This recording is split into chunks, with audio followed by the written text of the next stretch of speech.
Greetings out there in YouTube land. This is Morris Man. As always, I thank you guys for coming to my channel. And I'm going to entitle this video Your Sound, as an artist, as a musician. And from time to time I sit around with, some friends or family members or my fellow bandmates. And we asked ourselves these questions for each other, as you think back, who would you say is your favorite artist or your favorite band? And the top five people always come up is Earth, Wind and Fire, Rick James, Frankie Beverly and Maze. And actually, if I had to choose one, it would be Frankie Beverly and Maze. And people ask me why, because a lot of times they be thinking that I'm going to say Earth, Wind and Fire, because the majority of people that we talk to and survey, they say Earth, Wind and Fire. Earth, Wind and Fire to me is like a close second. And the reason why I'm going to say this, and then I'm going to tell you why Maze is my favorite one.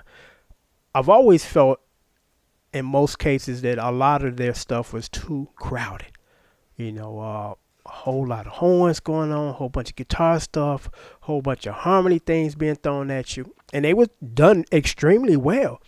But I remember when I purchased the special edition of the All in All album, and on that album it had the demo.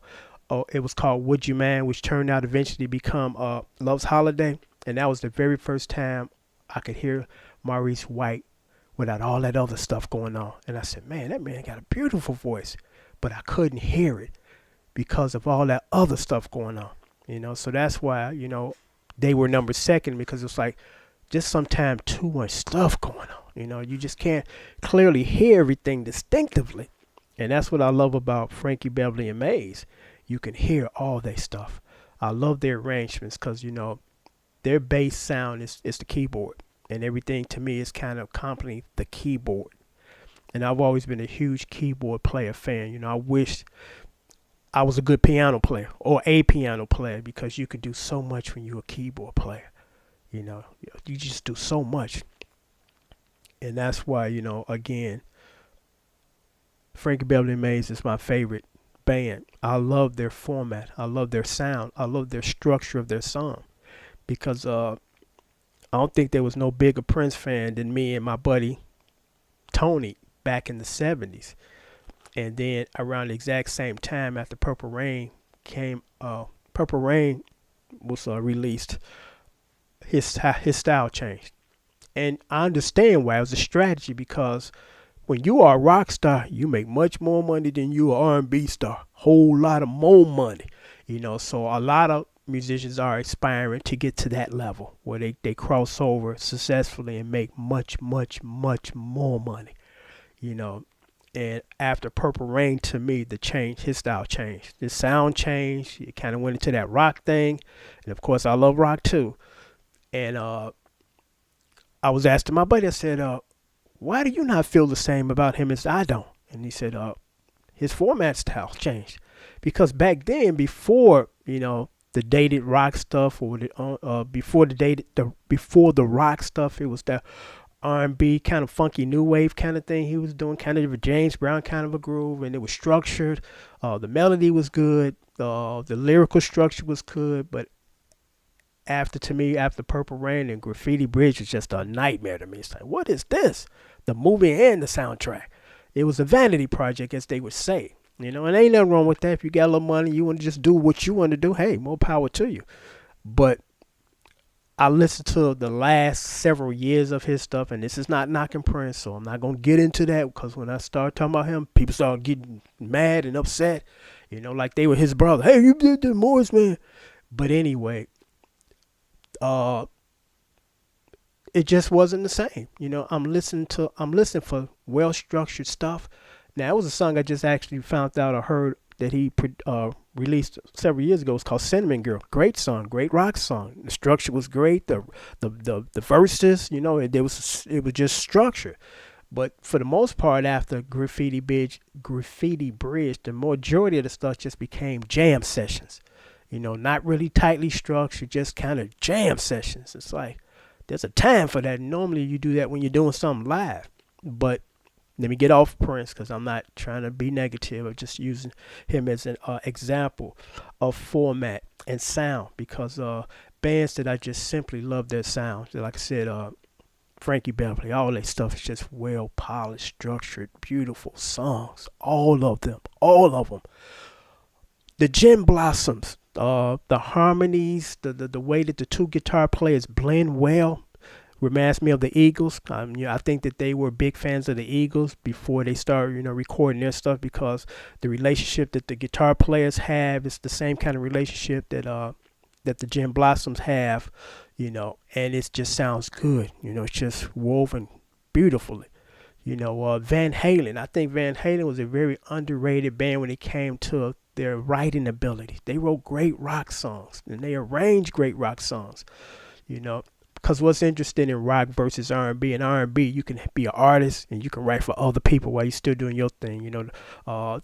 Kelly, produced a lot of stuff for other people, Babyface, but in rock music, that's rare because normally most rock bands are self-contained. They do their own thing from band to band. So they ain't like Van Halen wrote 5 songs for these other 5 rock bands, and you can kind of hear that Van Halen sound in these bands. No, so it's kind of interesting the difference between the two.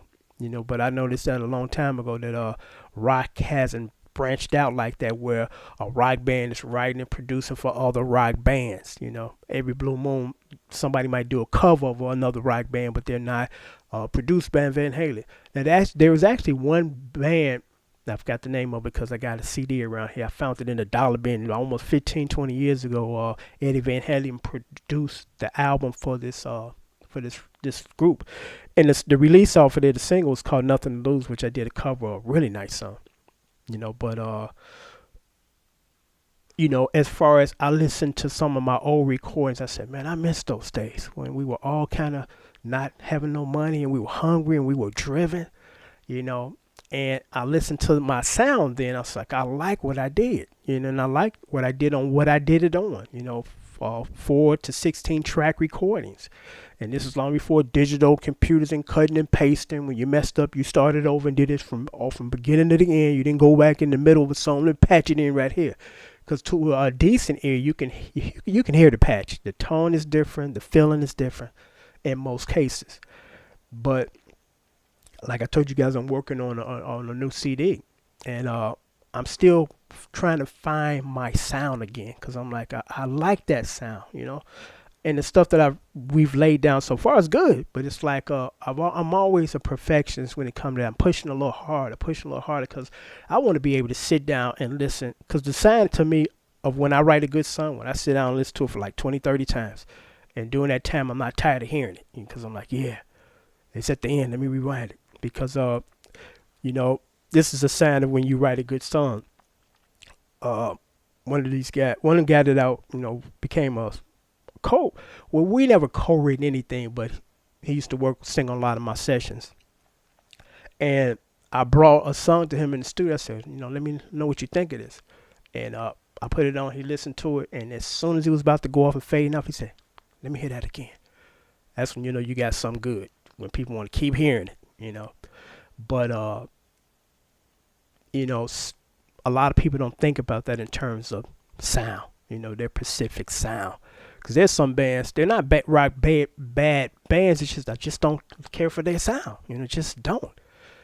But again, the Gin Blossoms, Frankie Beverly and Maze, Earth, Wind and Fire. Even though like I said, a lot of this stuff to me just personally sound too crowded. Just a lot of bands. Rick James, the Brothers Johnson. Just love their sound. So I'm going to leave you guys with that. Just thought I would mention that, because sometimes we don't think about, that's interesting, Morris, man. Yeah, I do like them for their sound, and I don't like them for their sound. And it's all about, just your preference. It's not that this is bad that you don't like. It's just that you don't have a preference for it. And then, just the opposite, you have a preference for this style of song. Because again, I can't think of not one Frankie Beverly bass song that I said, I don't like that. I don't like the arrangement. I don't like the sound. I love everything they've done. 100% of stuff I've heard, and I'm sure just heard about everything, And when you are an artist, you want to be able to put together stuff where people like what you're doing, not just song-wise, but audible-wise. What are the piano players doing? I love the lavish chords he's using. I love the sound that he's using, the patches. I love how the guitar players accompanied him, and it doesn't sound crowded or out of place. Because I'm gonna say this and leave this with you. When I heard Love's Holiday, which is one of my favorite, if not my favorite all time Earth, Wind and Fire song, I said this. And it's interesting because I said this, and then later, after listening to the demo, I said, yeah. Because when I first heard Love's Holiday, I said, there's some stuff in that song that's going on. It's just, I guess they felt they had to put it in there because it's like, okay, we got a guitar player, so we got to have him do something in the song. And the layers that Al McKay or Johnny or Graham did, I don't know which one did. I think it was Al McKay. And I'm not knocking it. This is not a negative statement. It's like, it's too much and it ain't necessary. It was like this guitar line. He overdubbed and did a harmony on top of the other guitar line. It's like, it's just out of place to me. It's like, it was in there because, again, the guitar player had something to do.